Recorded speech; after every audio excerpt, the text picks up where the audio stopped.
Repiten después de mí: amado Señor, danos todo lo que nos une a ti. Danos todo lo que nos une a ti. Quítanos todo lo que nos separa de ti. Quítanos todo lo que nos separa de ti. Líbranos de nuestro egoísmo. Líbranos de nuestro egoísmo. Y entréganos enteramente a ti. Y entréganos enteramente a ti. Que nunca se haga nuestra voluntad, Que nunca se haga nuestra voluntad, sino siempre hágase la tuya. sino siempre hágase la tuya. En nombre del Padre, del Hijo y del Espíritu Santo. Amén. Yo creo que si no viene más gente, igual si podemos emparejar un poco la puerta para que entre el menos ruido posible.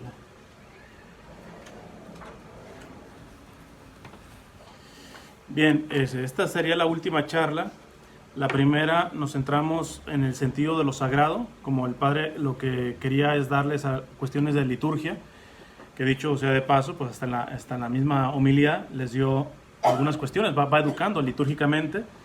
Y quizá esa es la primera cosa que yo les diría, que sean muy agradecidos con Dios de que tengan un sacerdote que le preocupe el sentido de lo sagrado y la liturgia. Porque tristemente, sin decir nombres, el desastre en el que se encuentra la liturgia, sobre todo la celebración de la Santa Misa, a veces viene de los propios sacerdotes, que hacen abusos litúrgicos, que se saltan cosas, que se saltan el orden del cual habló tanto el Padre, la regla, que por algo las pone la Iglesia, ¿va? Para respetar lo que es sagrado y no hacer lo que se le antoje al sacerdote, o mucho menos a lo que se nos antoje a nosotros. Entonces, la primera cosa yo les diría que estén muy agradecidos, que tengan un párroco que me haya pedido darles unas charlas de liturgia y que las mismas homilías les dé, sin dejar de dar la reflexión propiamente del Evangelio, les dé algunas cositas de educación respecto a la liturgia. ¿Por qué? Porque, como les dije en la primera charla, no hay cosa más grande en la creación entera, ni siquiera estoy diciendo en el planeta, en la creación entera, que una Santa Misa. Nada más grande. Y si el católico no tiene el sentido de lo sagrado en lo más sagrado que existe, que es la Santa Misa, pues ahora sí que estamos fregados, ¿no? Entonces, en la primera charla hablamos de eso. Lo segundo, hicimos un diagnóstico muy basado al cardenal Roberto Sara, que es el encargado de la liturgia en el Vaticano y de los sacramentos.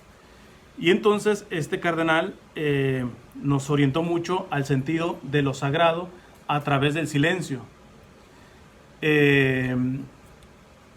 Nos quedamos, bueno, ayer hicimos una reflexión solamente del silencio en sí mismo en la vida como tal, y ahora lo voy a aplicar ya, bueno, más que yo, voy a aplicarlo nuevamente basado mucho en el cardenal Roberto Sara, sobre el silencio ya en el aspecto de la liturgia. Y quisiera comenzar con una frase matona del padre, del cardenal Roberto Sara, respecto al silencio en la liturgia.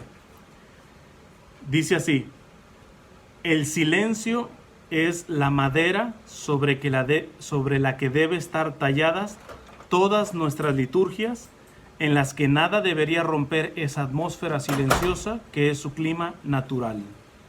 Repito, el silencio es la madera sobre la que debe estar talladas todas nuestras liturgias. Es decir, que si hay algo distintivo de la liturgia católica, especialmente pues el culto principal que es la Santa Misa, pero un bautismo, cualquier cuestión que sea de culto a nuestro Señor, que es la parte de la liturgia, el distintivo principal es el silencio. Creo que esto se los dije en la primera charla, que como me toca misionar bastante, si algo puedo decir con pena, es de que sobre todo en las parroquias latinas o hispanas, antes de misa es un soberano mercado. No hay silencio. Y terminando la misa, hasta con aplausos, como si estuviéramos escuchando un show, ¿no? O como hayamos visto una obra de teatro. Vamos a ver que el mismo Papa Benedicto XVI dice: cuando irrumpe el aplauso en la liturgia, es signo de que la hemos convertido en un entretenimiento. Ojo, muy diferente a un grupo de oración. En un grupo de oración y en la alabanza, acábate las manos de aplaudirle al Señor. Pero por favor, la misa o cualquier liturgia, la adoración al Santísimo, que nunca aplaudir. Nosotros los hispanos aplaudimos hasta en los anuncios, y la oficina va a estar cerrada de 7 a 8. Yo he encontrado parroquias de gente que aplaude hasta después de los anuncios. O sea, no sé, tenemos un complejo de foca que no lo podemos quitar. Entonces, fíjate lo que dice aquí el cardenal, que está encargado en el Vaticano de la liturgia. El silencio es la madera sobre la que deben estar talladas todas nuestras liturgias. Es decir, que si algo debe tener nuestras liturgias, que sean liturgias en donde se le dé un momento privilegiado al silencio. Y hay silencios marcados. El padre les habló de ciertas orden, de ciertas reglas, que a veces los mismos sacerdotes no las cumplen. Por ejemplo, la oración colecta, la primera oración que hace el padre, se llama colecta por eso, porque colecta todas las oraciones. Cuando dice oremos, el sacerdote ahí tiene que dejar un breve silencio para que tú deposites tu intención. Y muchas veces el sacerdote ni siquiera da chance. Oremos, Dios Padre, que pues, espérese Padre. Ahí tiene que dejar un poquito de silencio. Bueno, lo vamos a ver un poco más adelante cuando toquemos la parte de la música. Pero nos hemos inventado hasta cantos que no existen en la liturgia. Por ejemplo, el canto de meditación, que es después de haber comulgado. Después de haber comulgado tiene que haber silencio. Entonces, vamos a entrar. Primero, un diagnóstico de cómo está la liturgia. Ya no yo ya les dije mi diagnóstico en la primera charla. Ahora, el que está encargado de la liturgia en el Vaticano va a decir, a ver, ¿cómo está nuestra liturgia? ¿Cómo está nuestra Santa Misa entre los católicos? Ojo, dice, la liturgia está enferma. Puede que el síntoma más evidente de esa enfermedad sea la omnipresencia del micrófono, que se ha vuelto tan indispensable que uno se pregunta cómo es posible que los sacerdotes hayan celebrado antes de la invención del micrófono. A veces tengo la impresión de que los celebrantes temen hasta tal punto la oración interior personal y libre de los fieles que no dejan de hablar desde que empieza la celebración hasta que acaba para no perder el control. Aquí le está dando una crítica a los sacerdotes, que ellos son los primeros que no dejan ni nadita de silencio. Ni siquiera después de comulgar hay sacerdotes que empiezan a hacer alguna oración o lo que sea.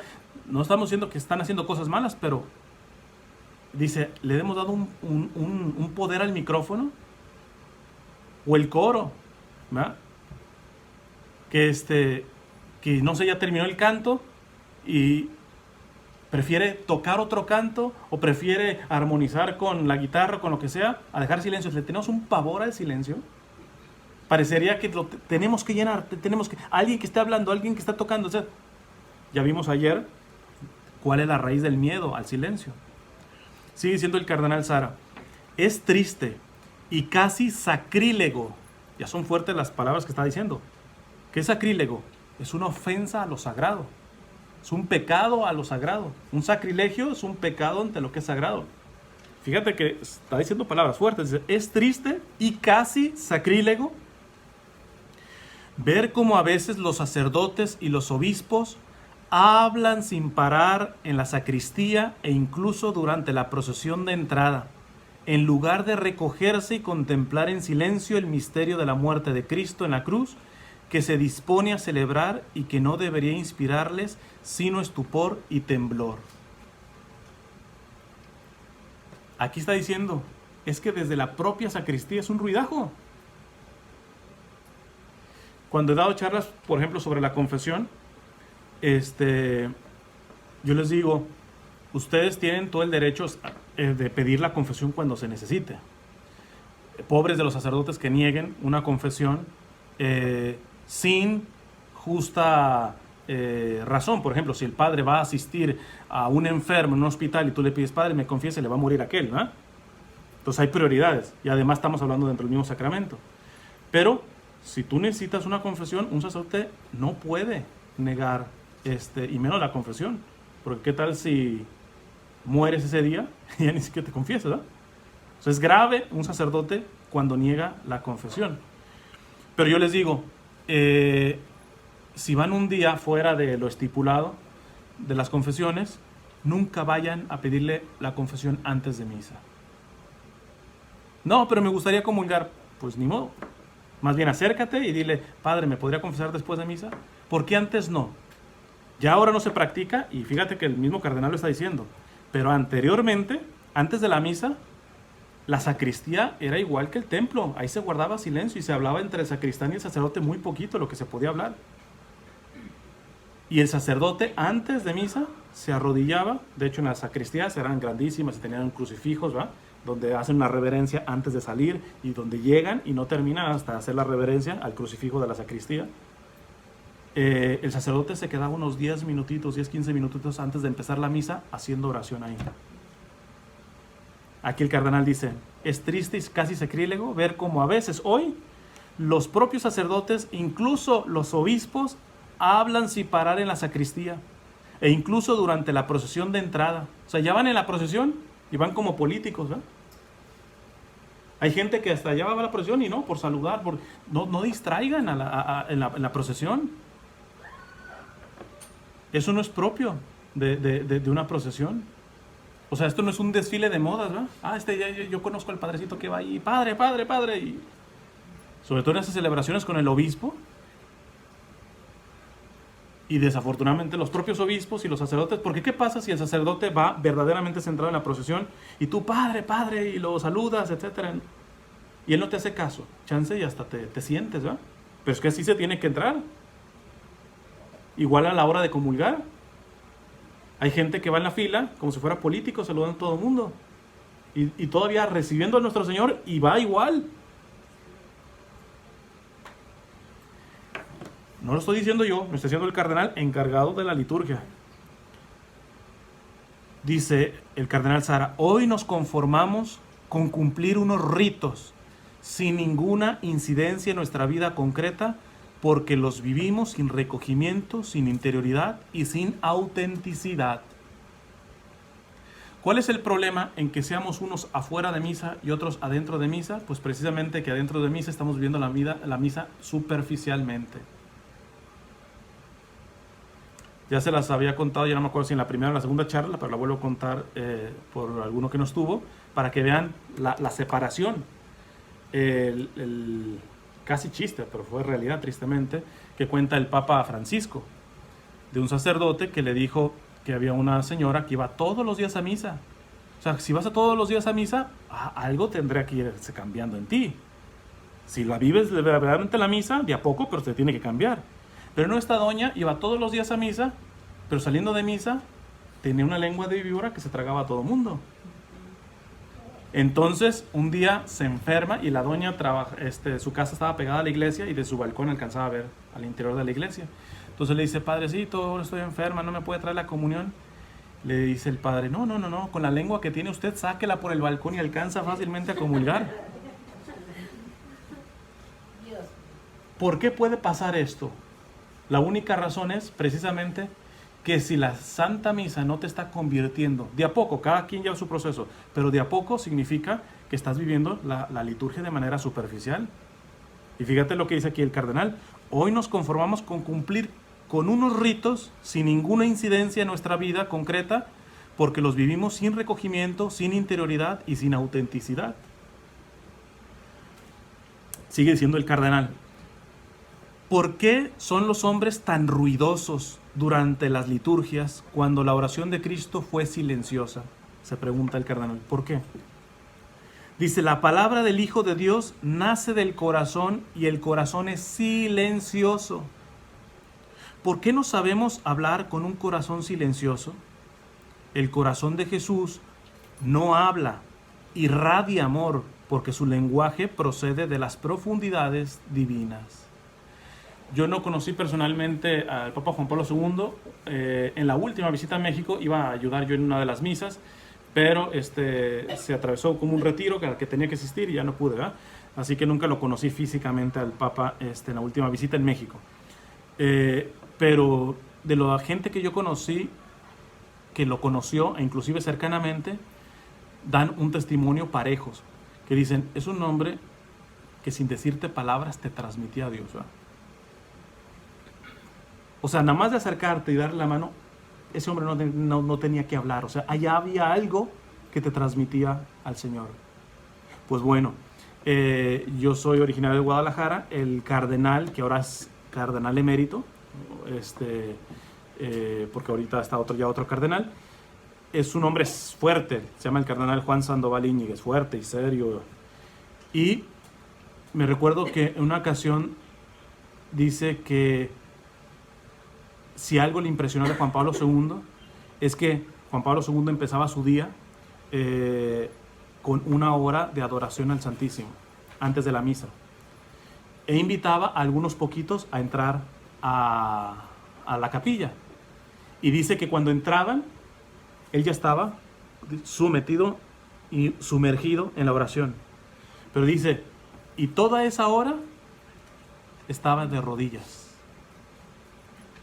Entonces dice, desde entonces yo empecé, dice, si el Papa con más edad que yo está de rodillas, además después él tenía problemas de rodillas, y cuando fue por ejemplo a canonizar a Juan Diego, llega el momento en una canonización en donde se hacen las letanías de los santos, y ahí se tiene que uno arrodillar, y los que organizaron la misa, al verlo ya sumamente viejecito, no le pusieron reclinatorio, y él se enojó y pidió que le trajeran un reclinatorio, aun cuando no se podía ni siquiera arrodillar.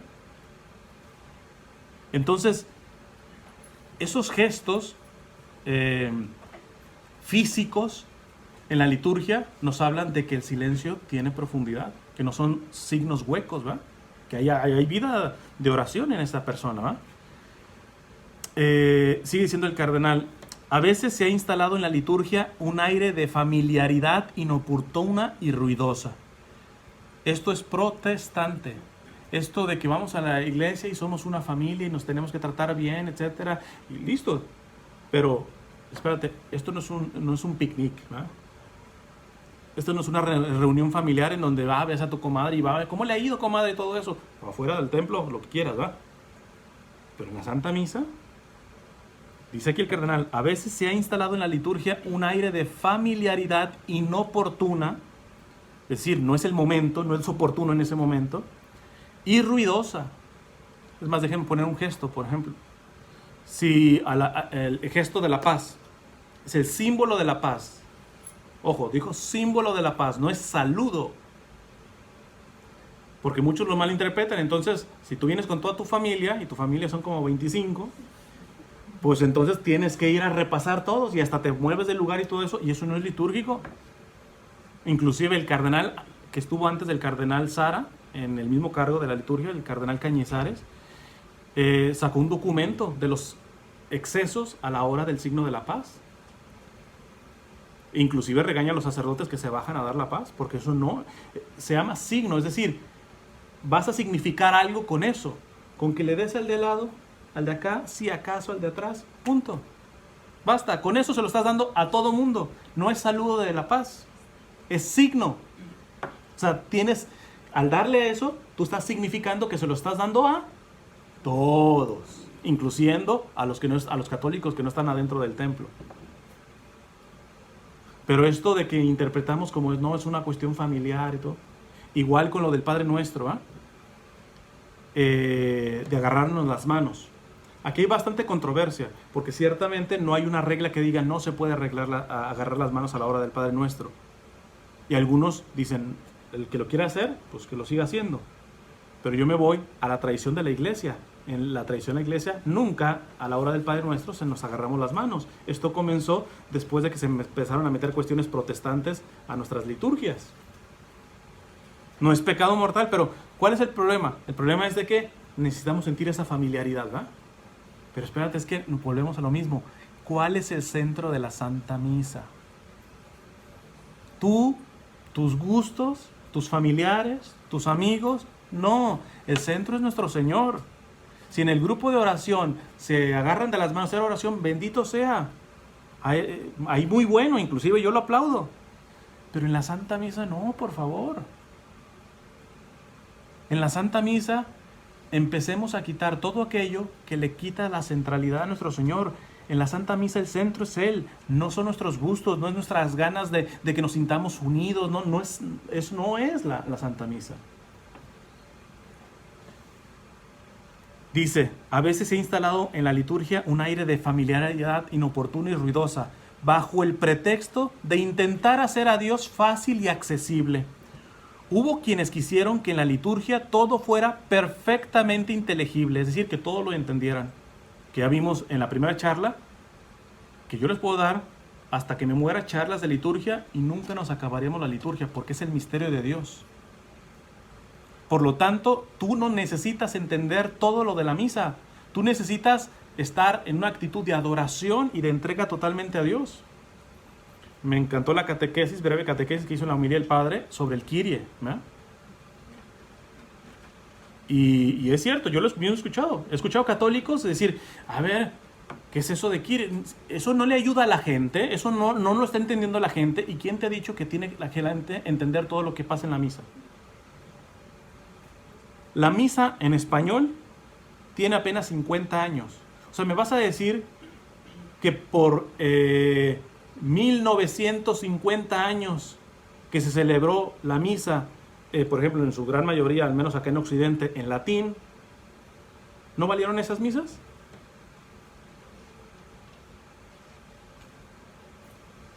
Es que no estamos entendiendo que la Santa Misa es un misterio que nos rebasa.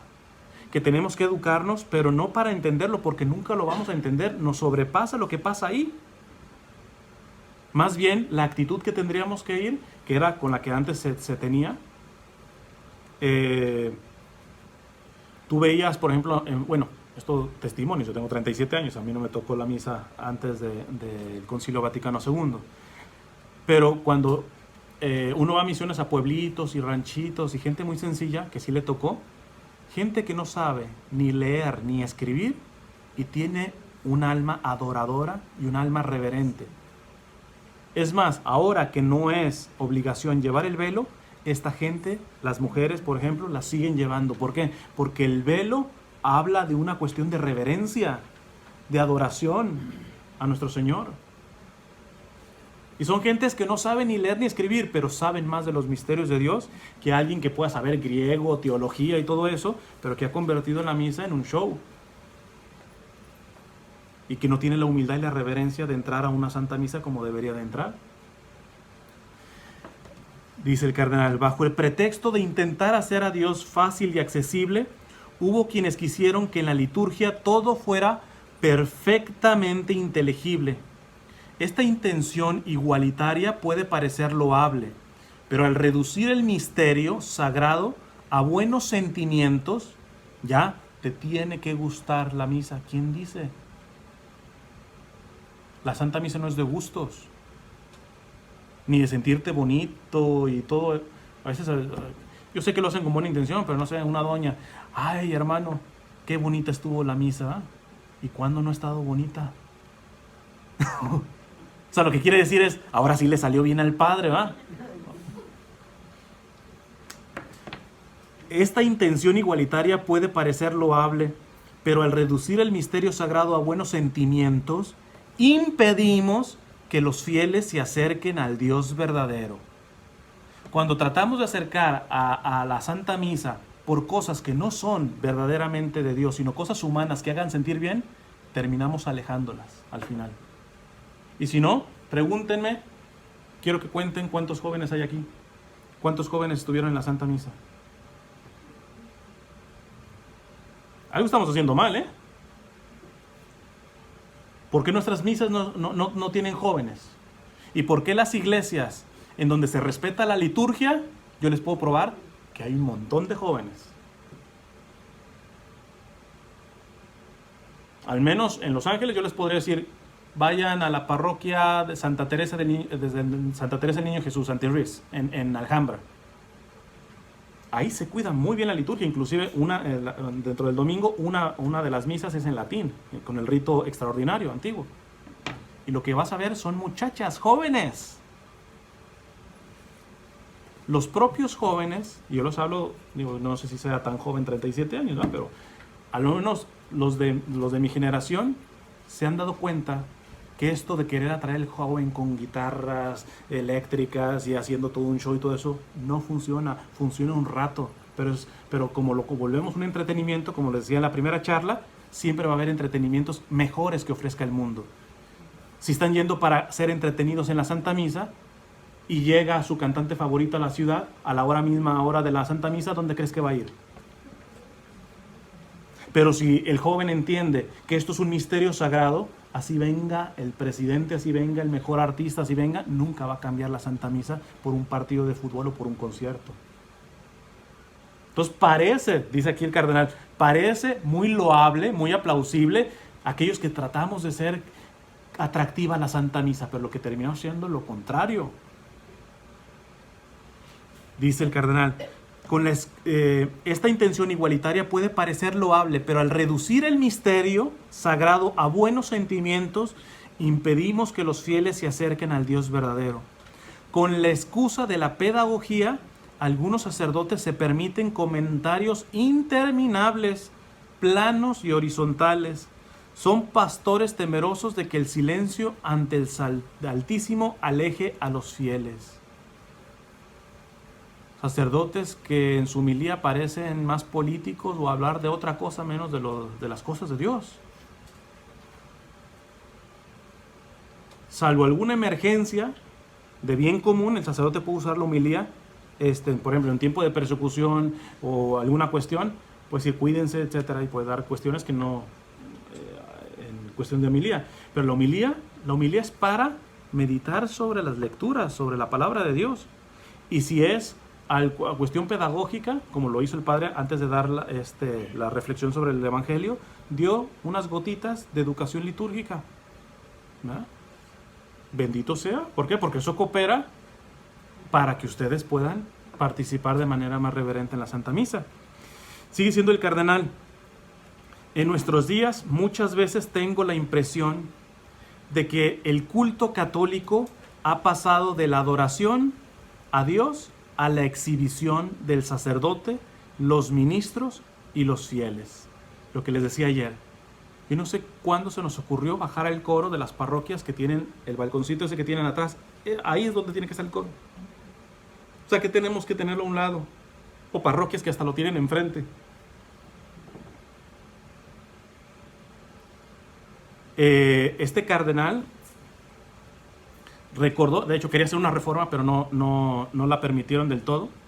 Él quería que la misma misa que estamos celebrando, pero que se regresara al gesto de celebrar ad orientem, se llama.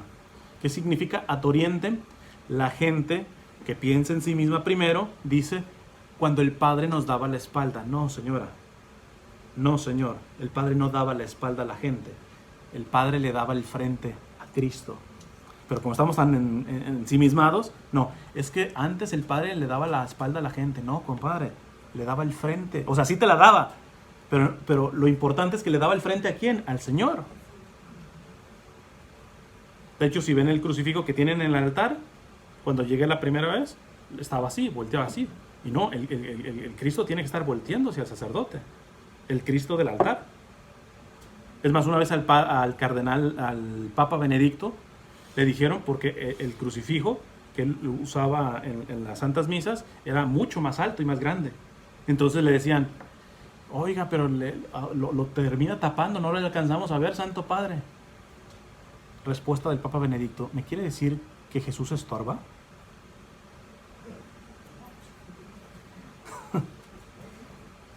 Entonces el cardenal Sara dice que a él le encantaría, a mí también, que se celebre la Santa Misa tal como la celebramos en español, todo eso, pero volvamos ad orientem. No les voy a explicar todo eso, si alguien quiere, al final les voy a dar la información de mi website. Yo tengo una entrevista con un sacerdote que sabe mucho de liturgia y hablamos solamente de lo que significa el que el sacerdote esté volteando hacia el oriente, ad orientem, y por qué antes las misas son así, ¿verdad? Y que no están prohibidas, ¿verdad? Se puede celebrar si el padre quiere celebrar la Santa Misa así, lo puede sin problema. Pero lo principal es que el centro era Jesús. Cuando ya el sacerdote se volteó a la gente, y si el sacerdote no sabe ser reverente, ¿quién termina siendo el centro de la Santa Misa? El cura. Y el cura no es el centro de la Santa Misa. Mucho menos el sacristán, mucho menos el monaguillo, mucho menos el coro, mucho menos el lector, mucho menos el... O sea, ¿ven cómo el error es estar yendo a la misa sin entender que el centro es nuestro Señor, no nosotros, no el Padre? Lo repito, dice, en nuestros días muchas veces tengo la impresión de que el culto católico ha pasado de la adoración a Dios a la exhibición del sacerdote, los ministros y los fieles. Pasemos un poquito a la música litúrgica. Primero, diferenciemos. Existe la música litúrgica y existe la música... hay varias formas como ahora se le dice. Por ejemplo, la música católica contemporánea, o la música religiosa, o la música sacra. Estamos hablando de música que sí es católica, pero que no está hecha principalmente para la Santa Misa.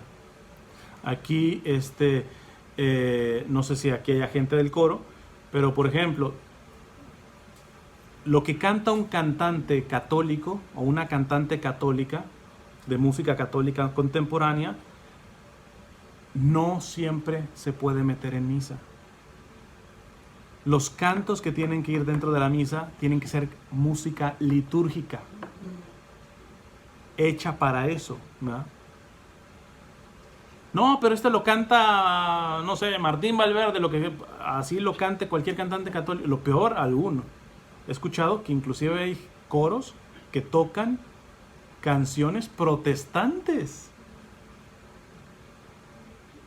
Digo, yo no estoy de acuerdo, pero a veces hasta las meten en grupos de oración. Pero bueno, digo, grupo de oración.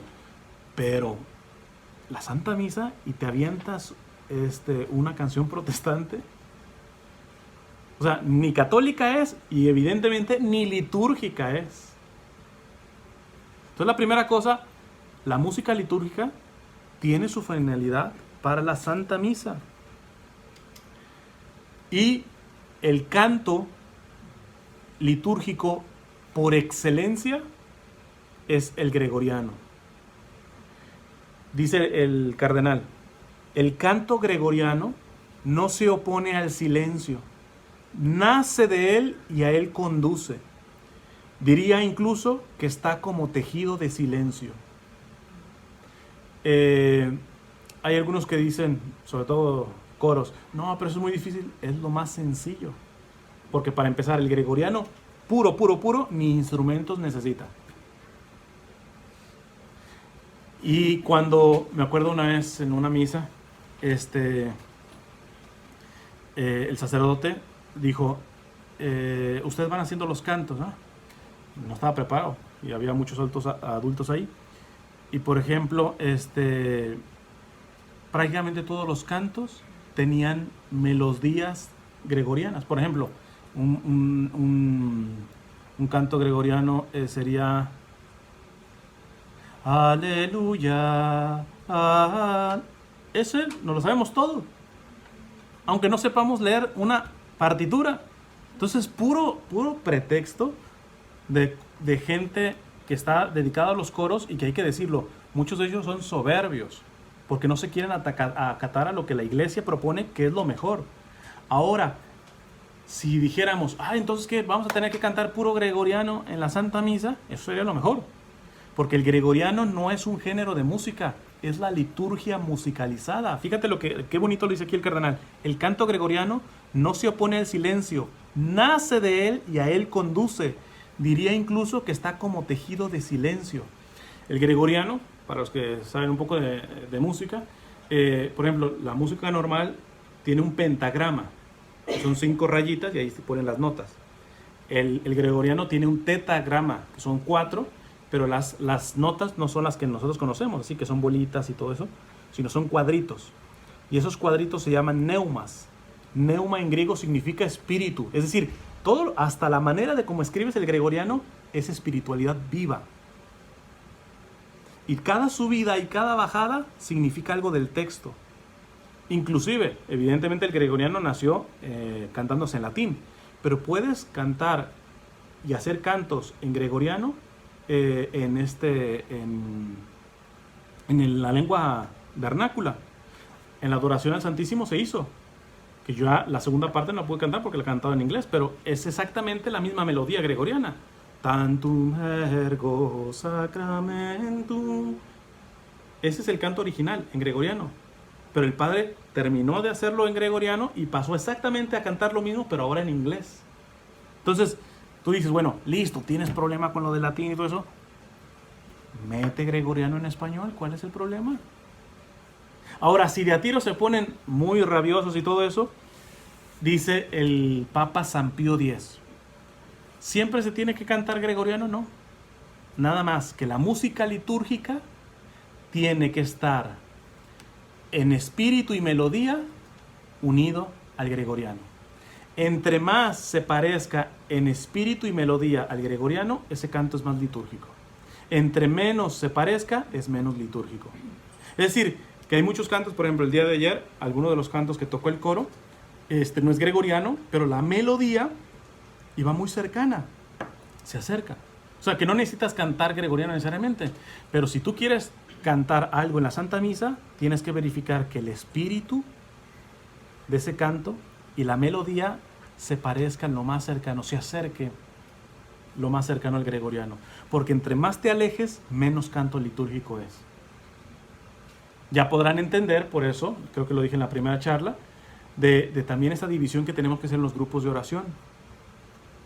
En los grupos de oración, pues hasta bríncale y apláudale con unas melodías rítmicas y todo eso, listo, pero en la Santa Misa no.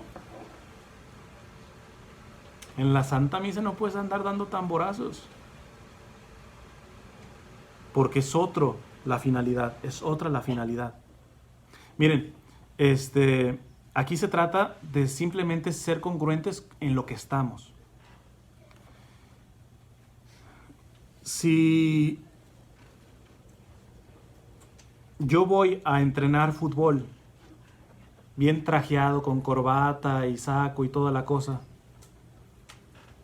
¿será que yo entiendo lo que es jugar fútbol? No. Digo, no es pecado y todo eso, pero, oye, creo que no. Igual, si tú llegas con zapatos de fútbol y en short y todo eso a la Santa Misa, ¿es pecado los zapatos de fútbol, andar en short y eso? No, pero es propio ir a misa así. No, es simplemente enterarte de que cada cosa tiene sus cosas, ¿verdad? Mira, hay un sacerdote brasileño que me encanta un ejemplo que él pone, dice, imagínate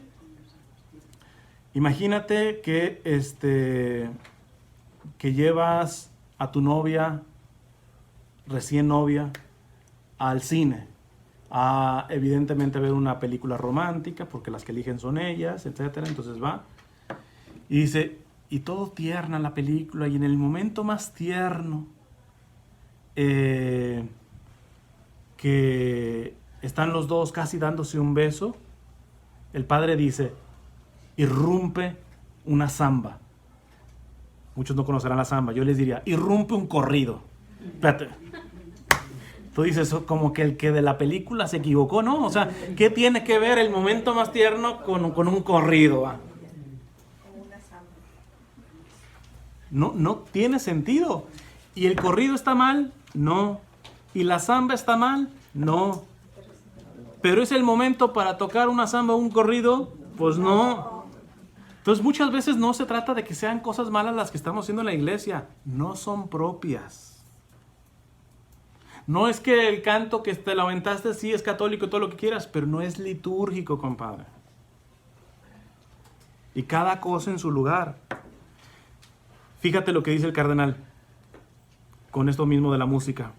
Cuando los fieles han acabado de comulgar el cuerpo de Cristo, el coro debe dejar de cantar, de modo que cada uno disponga de un tiempo para un coloquio, un diálogo íntimo con el Señor, que acaba de entrar en el templo de nuestro cuerpo. Y eso también para los que comulgan. Oye, acabas de comulgar, si acaso 2 minutos ahí arrodillado, si es que te arrodillas, y ya andas cantando. Oye, ¿y qué recibiste? O sea, el Señor entró en ti, es huésped, y no puedes darle la atención a Él. Entonces, esto es sumamente importante, ¿eh? Fíjense en cuanto a las estructuras, los templos. Una vez escuché una charla de un sacerdote experto en liturgia colombiano, de la Conferencia Episcopal de Colombia, que él dice cuando él estuvo estudiando liturgia en Roma, su profesor de liturgia les puso así como una pantalla, una presentación de PowerPoint, y les dijo, me van a decir qué es cada imagen. Les voy a presentar varios lugares y me van a decir qué es. Ponen la primera y decían, salón de conferencias. Siguiente. Un foro de conciertos. Siguiente. Y así pasó. Un patio. Al final de que les pasa todo, les dijo, todas esas eran templos. Si algo le hemos dado en la torre, son en las nuevas construcciones. Porque los templos ya, ¿cómo quieren tener reverencia cuando a veces nuestros propios templos parecen todo menos templos? Ustedes tienen la ventaja. La estructura de este templo todavía es tradicional, ¿no? Pero yo he encontrado templos que tú dices, eso y un salón o un centro de conferencias o una pista de patinaje o lo que sea, o un teatro, es lo mismo. Entren a las iglesias antiguas, ya no les digo de Europa, de nuestra misma Latinoamérica. Tú entras y la propia estructura de las catedrales y de los templos te avisan, aquí hay algo sagrado. De hecho, suelen ser más oscuras. Siempre la oscuridad ayuda más al recogimiento, ¿eh? Y lo poco que entra son las luces de los vitrales. Pero no, ahora todo iluminado y con adornos que no van, o sea, que parece a veces los templos que va a haber un baby shower, alguna cosa, los adornos. ¿Por qué? Volvemos a la misma cosa. ¿Qué es el centro? Mis gustos personales. Dice el cardenal, ¿cómo me gustaría que las iglesias, los templos, fuesen casas en las que reina el gran silencio, que anuncia y revela la presencia adoradora de Dios? ¿Cómo me gustaría que los cristianos pudieran experimentar durante la liturgia la fuerza del silencio? De que entres al templo y en automático, si venías todo alborotado, entrar al templo y tú digas, espérate, ya la propia estructura me dice, cállate. O sea, que casi como Moisés, descálzate, que estás pisando tierra santa, ¿eh? Si nuestros templos, les digo, ustedes no están, vamos a decir, tan fregados, ¿verdad? Porque les digo, yo he encontrado unos templos, hijos, o sea, que la verdad que dan pena. Pero no sé cómo sean sus misas aquí. Cuando antes de empezar a misa, realmente hay un silencio sagrado, que se percibe que la gente se ha enterado de que aquí se va a celebrar algo sagrado. Si no, vayan haciendo esa actitud. No de manera puritana, ¿eh? O purista, de aquellos que empiezan a hacer las cosas bien y ven de reojo al otro, o están nada más checando qué cosa se hace mal. ¿Por qué? Porque en el momento que tú estás a ver a quién tragas prójimo, pues tú tampoco estás celebrando la misa. O sea, de hecho, yo personalmente, esto no es regla, esto a mí me ayuda, personalmente el 80% de la Santa Misa yo tengo mis ojos cerrados. Simplemente no puedo dejar de cerrarlos en momentos en donde no es para cerrarlos. Por ejemplo, la consagración. En la consagración tú tienes que estar mirando al altar. Salvo que tengas enfrente, no sé, un gordito doble yema que te tape, pues ahí tú sí cierras los ojos y listo, ¿eh? Pues, ¿para qué los tienes abiertos? ¿Eh? Pero, fíjate, las lecturas, yo cierro los ojos, automático, se agudiza más el oído. Por algo los sordos, los ciegos, tienen muy buen oído. ¿No? Y en todo, ¿eh? O sea, prácticamente tú sin problema, el 80% de la Santa Misa puedes tener tus ojos cerrados. Y ayuda muchísimo más a la concentración. Además de que no te enteras de que si aquella pasó o no pasó, de todo eso, menos distracciones. Una notita sobre la adoración al Santísimo. Dice el Papa Benedicto XVI,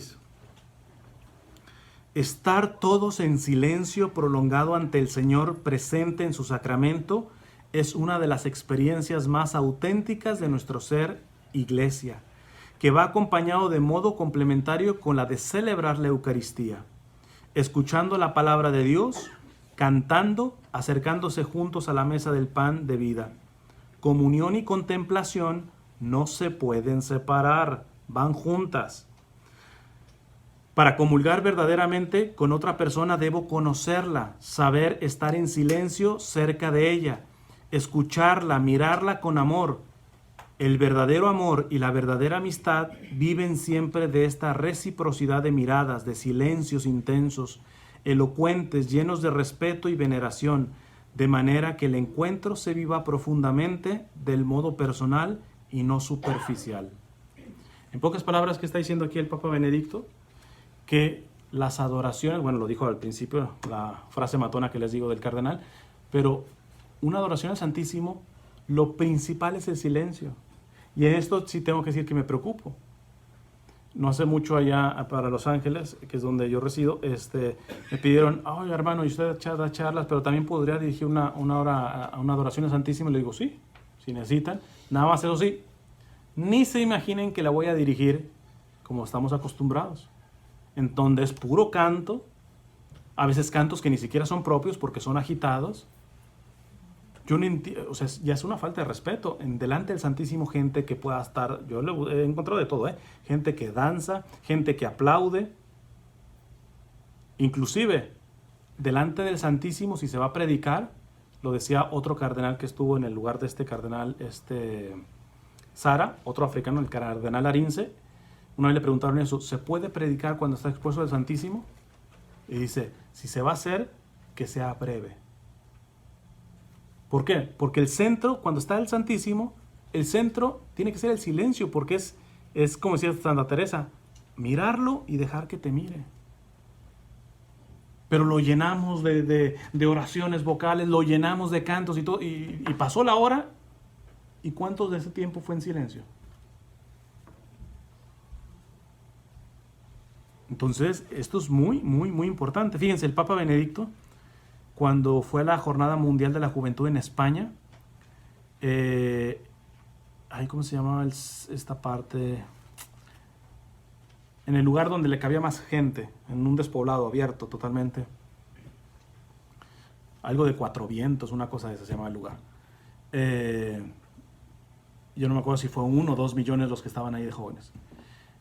Cuando le tocó su discurso, empezó a hacer un viento y una lluvia que le voló los papeles y empezaron y todo. Y entonces esperaron a que se tranquilizara el clima. Cuando se tranquiliza el clima, le van y le llevan nuevamente los papeles al Papa, y el Papa ya no quiso, porque era primero la reflexión y después iba a haber un momento de adoración al Santísimo. Dijo el Papa, no. O sea, mi discurso no es más importante que el Santísimo. Y lo único que invitó a los jóvenes fue a que el resto del tiempo estuvieran en silencio delante del Santísimo. Y 2 millones, ya no me acuerdo cuántos eran, de jóvenes en absoluto silencio, imitando a nuestro Santo Padre, que dio muestra qué es lo más importante delante del Santísimo. Esto es muy, muy importante, ¿eh? Ahora bien, si ponemos la parte del silencio en cuanto a la evangelización, dice el futuro santo, hoy beato, John Henry Newman, que es converso, él era protestante.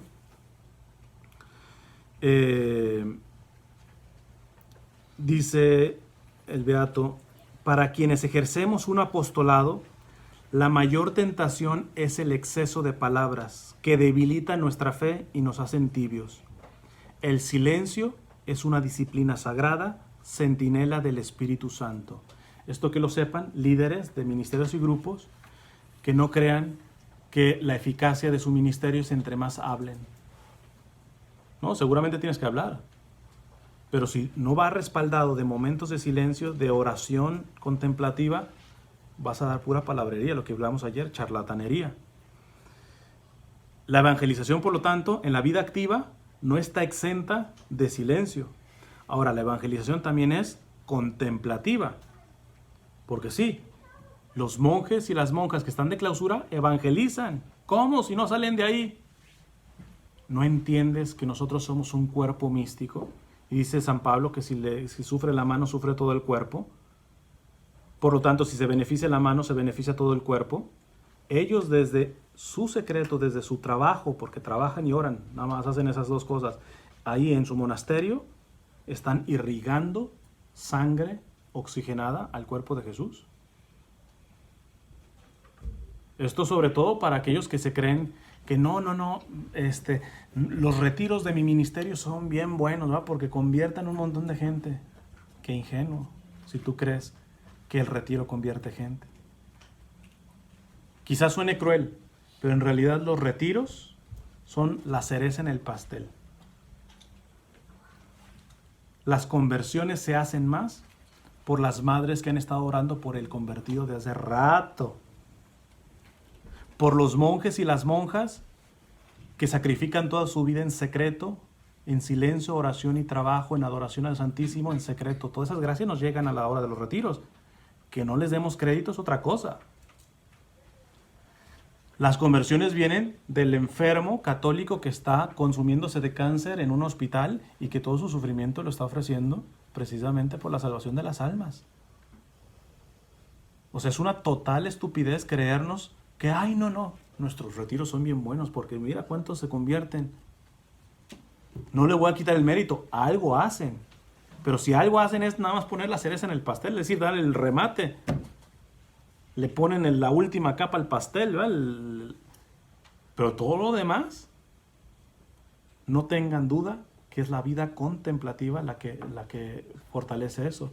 Dice el Papa Juan Pablo II que uno de los pilares que sostiene la iglesia es la vida contemplativa. Dice, y si se cayera ese pilar, la iglesia se vendría abajo. O sea, a mí no me cabe duda de que lo poco o mucho que yo puedo hacer sin algunos monasterios que conozco y seguramente otros que oran por mí, aunque no me conozcan, mi ministerio no tendría sentido. Dice aquí el cardenal sobre la vida contemplativa. En la iglesia, sin subestimar la obra de los misioneros y el mérito de su sacrificio, los monjes y las monjas representan la máxima fuerza espiritual. Quizá más de un evangelizador se sienta menospreciado. O sea, que en la evangelización nosotros los que evangelizamos, los que damos pláticas, los que dirigimos los ministerios, así, somos menos que esto de la vida contemplativa. Yo personalmente, yo no me hiero, porque sí es cierto. La verdad que sí es cierto. Fíjate cómo dice, en la iglesia sin subestimar, es decir, no quiere hacernos menos a los que evangelizamos en la vida activa. Pero dice, sin subestimar la obra de los misioneros y el mérito de su sacrificio, hay que decir una verdad. Los monjes y las monjas representan la máxima fuerza espiritual. Los contemplativos son la principal fuerza evangelizadora y misionera. ¿Quiénes son los patronos de las misiones? San Francisco Javier, que fue un jesuita que realmente evangelizó por todos lados. Naufragó, o sea, misionero en el amplio sentido de la palabra. Pero ¿quién es el segundo, junto con él, patrón de las misiones? Santa Teresa del Niño Jesús, una monja carmelita que nunca salió de su convento. Pero todo su sufrimiento, todo lo que hizo en ese monasterio lo ofrecía por las misiones. Los contemplativos son la principal fuerza evangelizadora y misionera, el órgano más importante y más valioso que transmite la vida y mantiene la energía esencial de todo el cuerpo. Dios elige a personas a las que confía la misión de consagrar su existencia a la oración, a la adoración, a la penitencia, al sufrimiento y los sacrificios cotidianos aceptados en nombre de sus hermanos, para gloria de Dios, a fin de contemplar en su carne lo que le falta a los padecimientos de Cristo en bien de su cuerpo, que es la iglesia. Son seres de silencio, están constantemente delante de Dios, de día y de noche, porque muchas congregaciones contemplativas Prácticamente lo que duermen es bien poquito, ¿no? Y se la pasan en ayuno. Y es levántate a las 3 de la madrugada. Están constantemente delante de Dios de día y de noche, cantan la alabanza de su nombre en representación de la iglesia y de la humanidad. No le oímos porque contemplan al invisible y sostienen la obra de Dios. Yo he encontrado católicos que ni siquiera sabía que existían hombres y mujeres que entraban a un convento de clausura para sacrificarse ahí, para trabajar, para orar. De pura curiosidad, no sé si se va a sentir mal, pero ¿alguien no sabía de esto? ¿Todos sabían que hay hombres y mujeres que toda su vida la dejan en un monasterio? ¿Sí? Sí. Bueno, pues ahora hay que tener un agradecimiento para ellos, ¿verdad? ¿Y cuál es la meta? La meta es nosotros ser contemplativos en acción. Porque ellos, hay que aprenderles un poquito de eso para llevarlo en la medida de lo posible a la vida activa. El ejemplo está lo que les dije de que son contemplativas, ellas, las carmelitas descalzas, que en su regla, Santa Teresa de Ávila hablaba de procuren no hablar demasiado, porque cuando hablas demasiado siempre habrá peligro de pecar. Porque el que habla y él habla, al final se le va a salir alguna mentira, al final se le va a salir una calumnia o una difamación, etc. No vamos a estar callados como un monasterio de clausura, pero pregunta, ¿pudiéramos mejorar en nuestra vida activa aquí afuera un poquito la lengua? ¿Y nos haría bien en nuestra vida personal y ya no se diga a la hora de estar en las cosas sagradas? Sí, pues hay que agarrar esas cuestiones contemplativas y tratar de llevarlas. Voy terminando. Algunas advertencias que también lo mencioné ayer que hicieron una pregunta sobre esto. El silencio no es un silencio vacío, para aclarar. No es un silencio como de los budistas, no es un silencio como del que hace yoga. No. Sabemos que es un silencio que le da espacio a nuestro Señor en el interior, es un silencio interior, es un silencio sagrado. Por eso ayer hablábamos de que silencio ni siquiera se refiere solamente a cerrar la boca. Puede cerrar la boca y estar vacío por dentro, sino tener una acción de reverencia, de adoración contemplativa al Señor, de hablarle al Señor en silencio, cerrar la boca.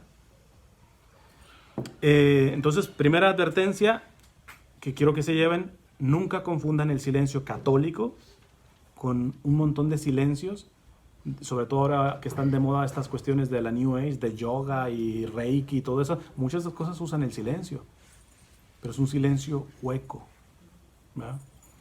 O narcisista, nada más para mirarse a sí mismo. Cierra los ojos, medita y entra en ti mismo y tú. Cuidado con eso, porque ese es un silencio narcisista. El mismo cardenal Sara dice, hay almas que reivindican la soledad para encontrarse a sí mismas. Y hay almas que la buscan para entregarse a Dios y a los demás. Ahí está la diferencia.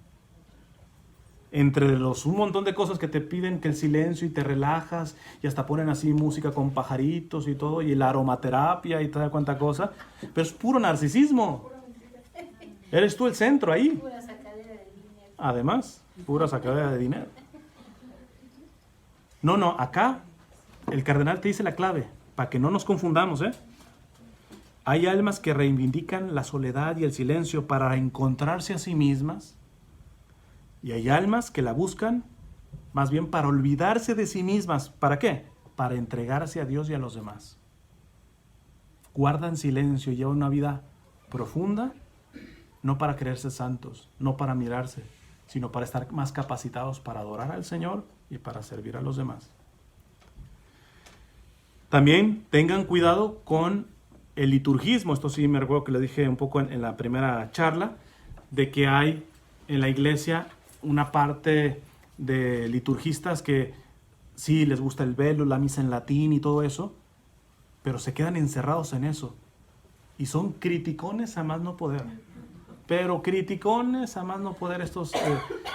y lo que hacen está bien, pero por ejemplo, les dije en la primera charla, no les hables, por ejemplo, de doctrina social de la iglesia. ¿Por qué? No, porque los migrantes y los pobres, no, yo con que esté bien delante de Dios. Eso es una cosa que está mal. Porque el verdadero fruto, si tú verdaderamente estás teniendo reverencia y adoración en la Santa Misa, se tiene que ver en la compasión y en la caridad con tus hermanos. En que vives la fe católica integralmente, no que te quedas así como el santito en el templito. ¿Ah? Cuidado con esos, porque dentro de la iglesia hay varios movimientos y grupos, y sobre todo en internet, que yo les digo gracias porque sí, hablan de silencio, hablan de respeto, de música litúrgica, de todo eso, pero no lo sacas de ahí. Encerraditos ahí. Fíjate lo que dice el cardenal. Me opongo a que nos dediquemos a enfrentar una liturgia con otra. Es decir, sobre todo estos liturgistas defienden la misa antes del Concilio Vaticano II. El encargado de la liturgia en el Vaticano les manda un recadito a estos liturgistas. Les dice, la vía no es decir, no, es que la misa verdadera, la que cuenta, la buena, es la que se hacía en latín, la que había silencio y respeto y todo eso. Fíjense, no sé si alcanzan a detectar la diferencia. De cómo se celebraba la misa antes, hay que rescatar un montón de cosas porque realmente nuestras misas actualmente se han vuelto un circo.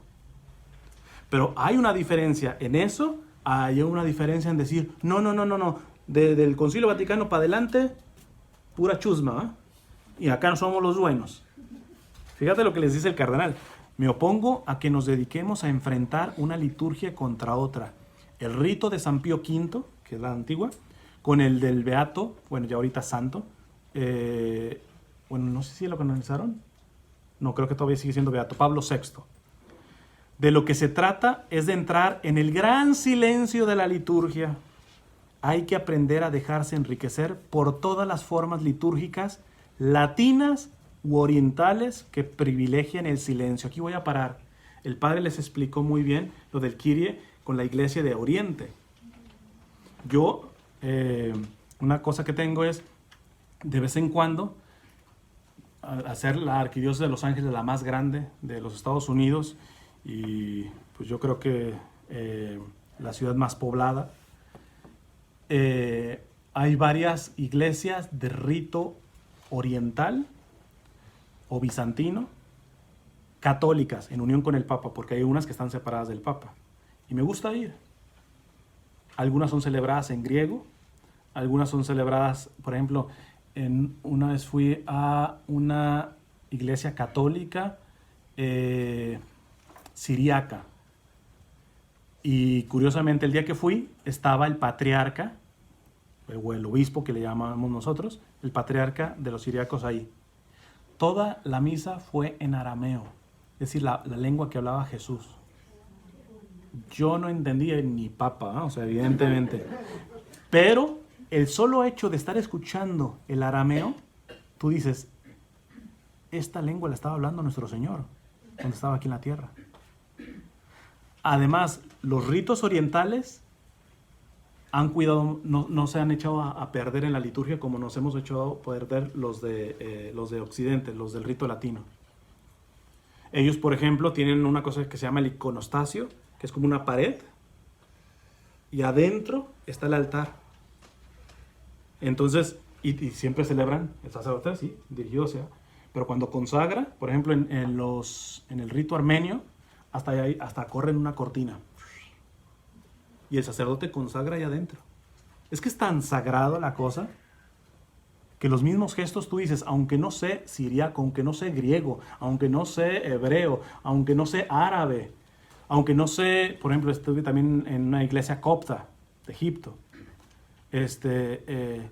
Tú dices, menos mal que todavía en la iglesia católica, a lo menos en el rito oriental, se le sigue teniendo respeto.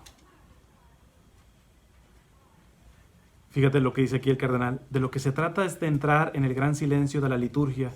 Hay que aprender a dejarse enriquecer por todas las formas de la liturgia, latinas u orientales, que privilegian el silencio. Sin este espíritu contemplativo, la liturgia seguirá siendo ocasión de recorosas rupturas y de enfrentamientos ideológicos, y no un punto de unión y de comunión en el Señor. urge entrar en ese silencio litúrgico vuelto hacia el Señor que el concilio quiso recuperar. Para terminar, el silencio se transmite también o se expresa a través del cuerpo. ¿Alguien sabe lo que significa tener las manos así? ¿Qué significa? Obediencia. Obediencia. Obediencia y entrega. Entrega que estamos señalando hacia el cielo. Hacia el cielo. Es alabanza. Alabanza. No, aunque algunos de lo que dijeron pudieras. Este gesto viene más o menos de la Edad Media y es cuando a los presos los arrestaban, precisamente los amarraban de aquí de las muñecas y quedaban las manos así. Era la manera de decir que ellos ya eran esclavos del captor, ¿verdad? Ese es el sentido. Era decir, tú tienes un dueño, tú ya no te perteneces, ¿verdad? Después este gesto pasó al aspecto real. Los soldados de un rey, etcétera, cuando hacían profesión de fidelidad al rey, juntaban sus manos, ¿va? Pero venía de eso. Inclusive, hoy, no sé si alguien ha estado en una ordenación sacerdotal, cuando el sacerdote le promete fidelidad al obispo, tiene que poner sus manos así y el obispo se las agarra. Esto, vamos a decirlo, lo que significa es que yo no me pertenezco, que soy esclavo. Algo similar a la Santísima Virgen. He aquí la esclava del Señor. Consagración. Esta es un significado de decir, Señor, tú eres el importante, yo no me pertenezco, yo soy tu esclavo. Puede estar uno así o puede estar uno así. La cosa es de que el signo es de que de aquí lo amarraban uno de las muñecas, ¿verdad? Eso es lo que significa. Ahora, ¿cuántos, antes sí se usaba, pero cuántos en misa cuando están parados tienen sus manos así? Tendríamos que ver. Porque este tendría que ser el gesto natural cuando estamos parados. El gesto natural primero que tuvo la iglesia primitiva, y se puede ver en las catacumbas, es así. Que este es alabanza, ¿va? Y alguien dice, no, pues y hay mucha gente en la Santa Misa levanta también los brazos. Equivocado. Pero ¿cómo está equivocado si es el gesto más antiguo de oración de los cristianos? ¿Cierto? Sí. Pero volvemos al orden. Al orden. ¿Qué persona, la mayoría de la misa, tiene sus manos así? El sacerdote. Es decir, nosotros tenemos que tener nuestras manos así, con el significado que les dije, y de esta manera nos unimos al gesto del sacerdote, que es el que hace este gesto de estar así con las manos, ¿verdad?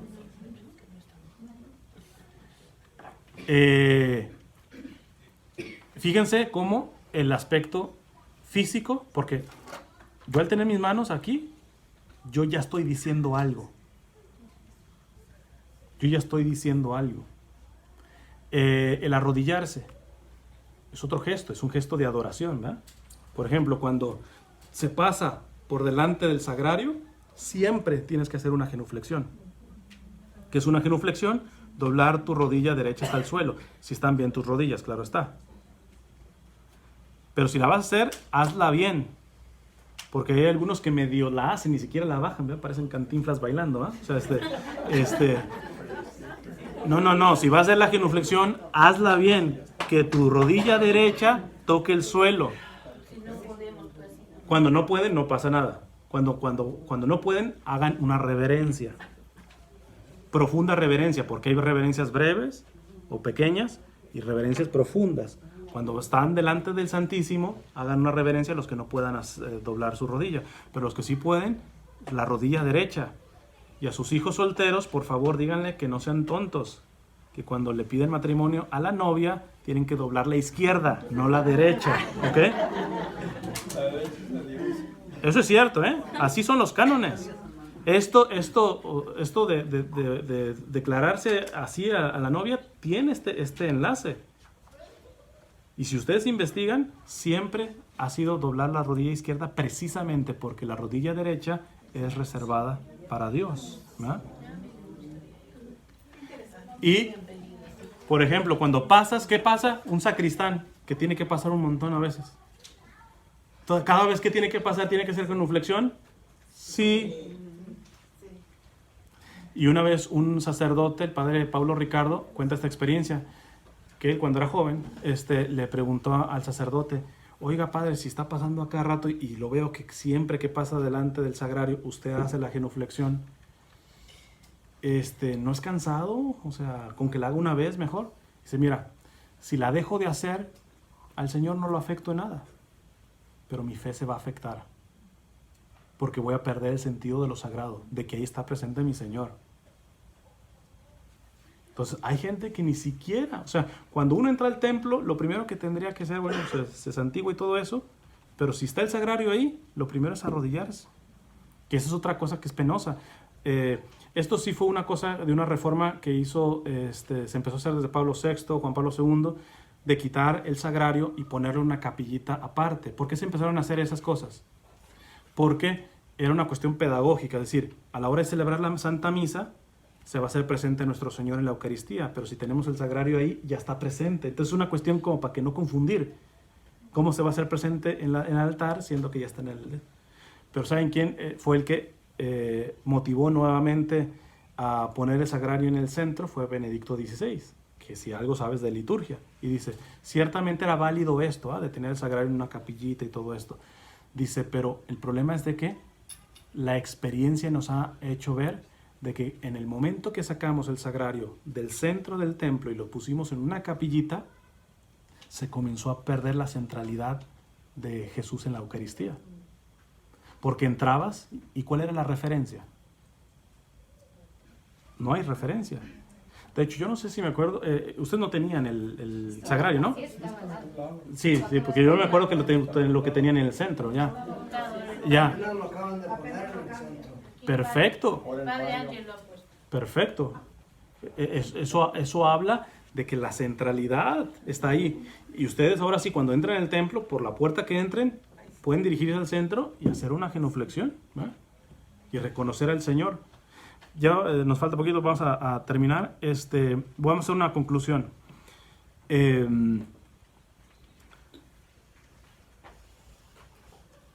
Dice el cardenal Sara, la calidad de nuestro silencio es la medida de la calidad de nuestra participación activa en la liturgia. Es decir, la calidad que tengas de silencio interior va a ser la calidad de tu participación en la Santa Misa. Ya repasen lo de la charla de ayer, en donde hablé de cómo hay que tratar de llevar un poco de silencio, inclusive en la vida ordinaria, ¿eh? A menor silencio interior, tu participación en la Santa Misa va a ser más superficial. A mayor silencio interior, vas a ver que la diferencia... Yo simplemente les digo, por ejemplo, cosas sencillas. Proponte nunca llegar a misa a la hora que empieza. Porque cuando tú llegas a la misa, no sé, la misa es a las 7 y tú llegas a las 6:59, tú dices, llegué temprano. Y ciertamente sí. ¿Por qué? Porque agarras la misa completa. Pero tú todavía en tu mente tú traes el que se te cruzó en el carro, si te pusiste bien el calcetín, si traes un montón de cosas en la cabeza, que por eso, si yo te preguntara en dónde andas, pues no te pregunte eso antes de la homilía, por ejemplo, que medio alguno se empieza a concentrar, ¿verdad? ¿Qué tal si tú ya empiezas a tener por hábito llegar mínimo 15 minutos antes de misa? Pero no para saludar con tu comadre ni para andar hablando, sino para estar invocando al Espíritu Santo, pedirle al Espíritu Santo, prepara mi mente, mi corazón, mis sentidos para la Santa Misa, que es lo más grande que existe en la creación. Pidan la intercesión de la Virgen, pidan la intercesión de su ángel custodio. Yo nomás les reto, cálenle a llegar 15 minutos antes de misa e invocar al Espíritu Santo, a pedir también la intercesión de la Santísima Virgen y su ángel custodio para que los ayude a prepararse en la Santa Misa, y van a ver la calidad que van a tener a la hora de estar celebrando la Santa Misa. Son cosas sencillitas, ¿eh? Porque al final, aquí el cardenal dice, la calidad de nuestro silencio es la medida de la calidad de nuestra participación activa. El silencio, dice el cardenal, cuesta, pero hace al hombre capaz de dejarse guiar por Dios.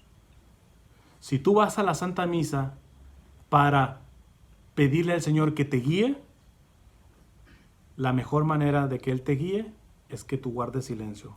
En la medida que crezca tu silencio, crece tu capacidad de que te dejes guiar por Él, ¿verdad? Y es obvio, ¿verdad? Porque el que guarda silencio tiene capacidad de escucha.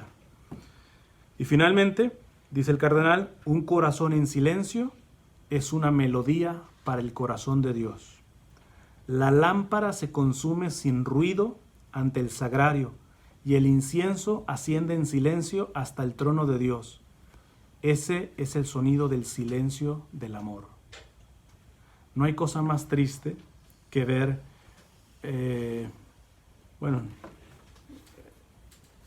la catedral esta que les digo que se acaba de inaugurar en Orange, en California, en el sur de California.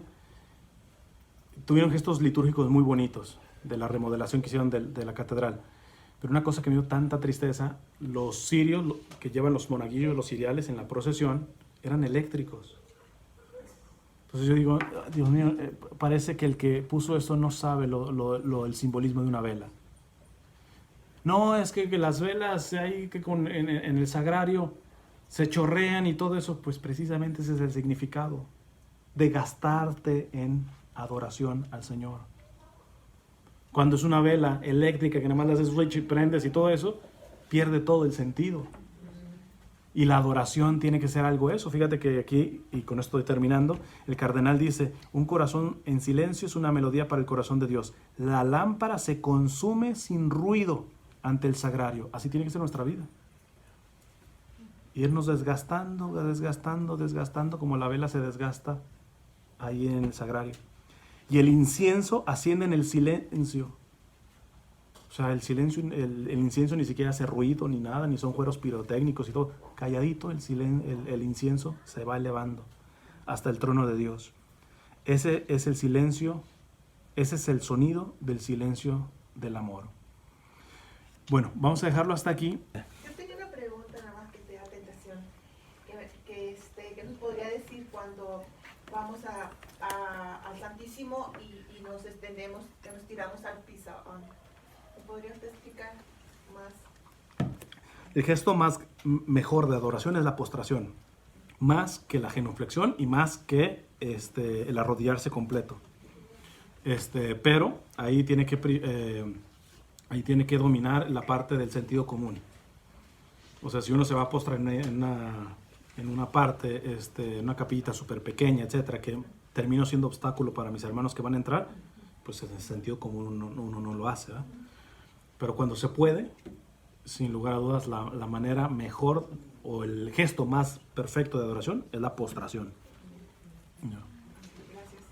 ¿Tenían otra más? Sí, en el Padre Nuestro mucha gente hace esto y otros hacemos esto. Entonces, lo más correcto va a ser en todo momento hacer esto. Sí, igual, nuevamente, el Padre Nuestro, no hay una regla que prohíba el tener las manos así. Pero es más propio. Y incluso hay sacerdotes que dicen, como no está prohibido, háganlo. Pero yo digo, ¿qué tal si hacemos lo que la iglesia viene haciendo desde hace años? Y siempre la postura a la hora de hacerlo era así. Entonces yo me voy a la segura.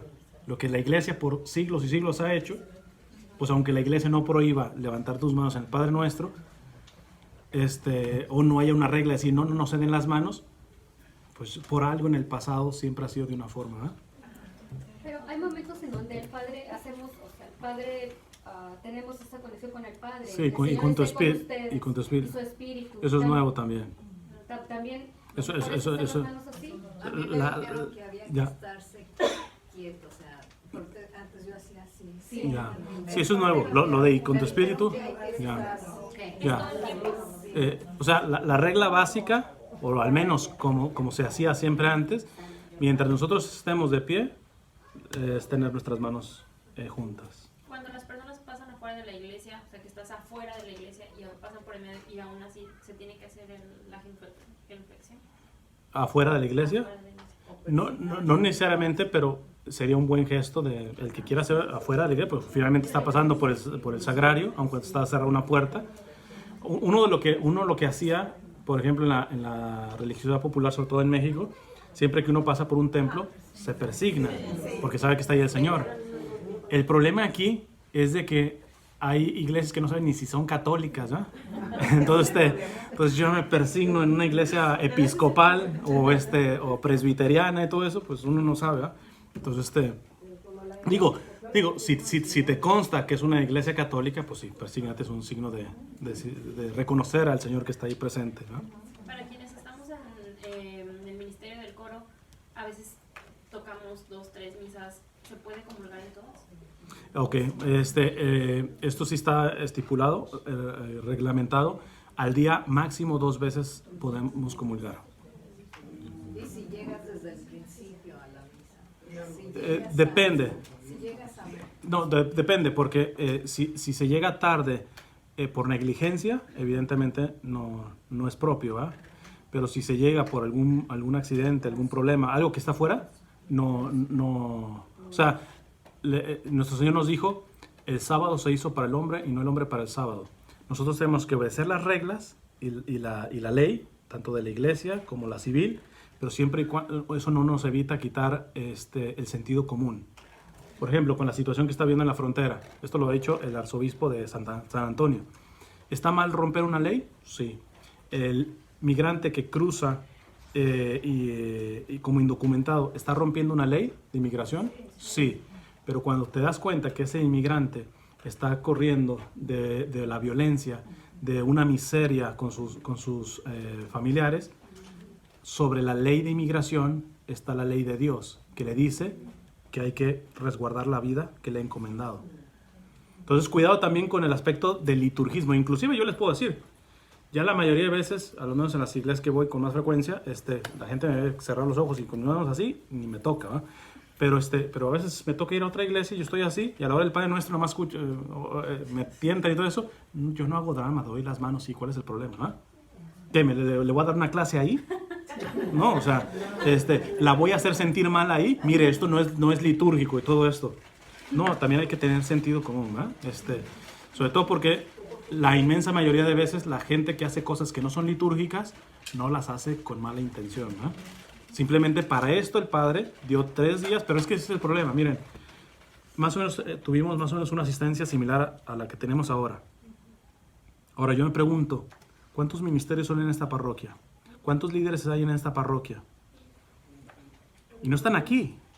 Es decir, que todo lo que se dio estos 3 días, todos los que no vinieron, ministerios y líderes y todo eso, si tienen abusos litúrgicos, los van a seguir propagando. Entonces ahí es donde uno dice, a ver, tienen un párroco que se preocupa en darles 3 días de formación, en estarles explicando, pero si la propia comunidad no responde, entonces por eso el consuelo es decir, hagan ustedes que sí vinieron, hagan lo que está de su parte, pero seguramente van a ver que miembros de la propia iglesia y que son líderes y que todo eso andan más perdidos que Adán en el Día de las Madres, ¿verdad? Y pues ni modo, pues finalmente hay que tenerles un poco de paciencia, ¿verdad? Y recomendarles que si son líderes tendrían que estar llegando a este tipo de cursos, ¿verdad? Y luego cuidado también con oraciones. Les digo, esto nomás fue algo lo más básico y esencial, pero nos podremos entrar en cada parte de la Santa Misa, pero por ejemplo hay mucha gente que a la hora que el sacerdote está haciendo ciertas oraciones que son sacerdotales, la gente las repite y eso es mal, eso está terrible, porque nosotros no somos sacerdotes ministeriales. Entonces, sobre todo porque, no sé, por Cristo, con Él y en Él. Yo escucho a veces gente que está repitiendo esa es oración sacerdotal. No la puede estar haciendo uno. Está muy, muy, muy mal que uno haga ese tipo de oración porque está haciendo una cosa que no le compete, que no es de su propia naturaleza. Él no es sacerdote, ¿verdad? Pero bueno, solamente en la medida que las propias comunidades tomen en serio este tipo de iniciativas que tienen sus párrocos, va a crecer la comunidad. Mientras no pase así, pues afortunadamente vamos a seguir mal.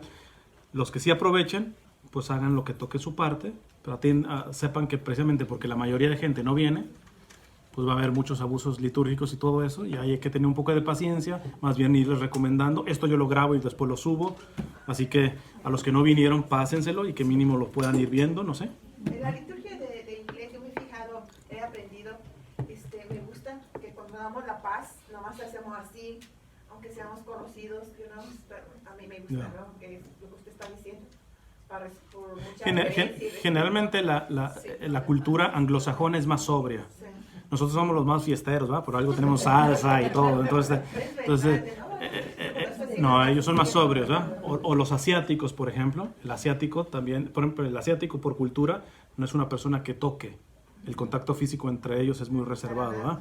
Entonces, por eso ellos, por ejemplo, si ustedes ven las misas en Corea, que es la parte donde más ha crecido el cristianismo en Asia ahorita. Claro, después de Filipinas. Este es uno de los países más católicos. Pero Corea del Sur es el de los que más ha crecido en fe católica. Y tú ves, y es una misa súper reverente. Las mujeres llevan su velo, etc. ¿Por qué? Porque también la misma cultura les ayuda. Por eso nosotros sí teníamos una cultura reverente. Cuando uno ve, por ejemplo, los tiempos de la cristiada, o uno va a los pueblecitos o a los ranchitos, deja el velo. Las mujeres con su rebozo se tapaban. Había un sentido. Pero el problema es que también tenemos como la sangre caliente, que nos gusta la argüenda y la plática y todo ese tipo de cosas.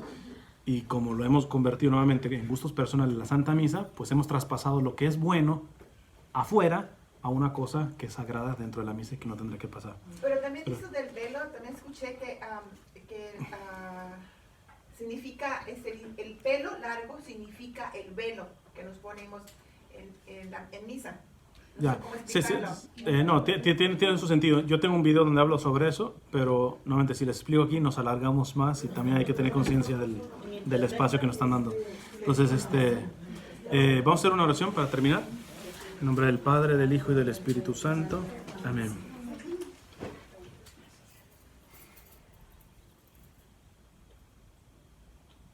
Dulce Madre, no te alejes, tu vista de nosotros no apartes.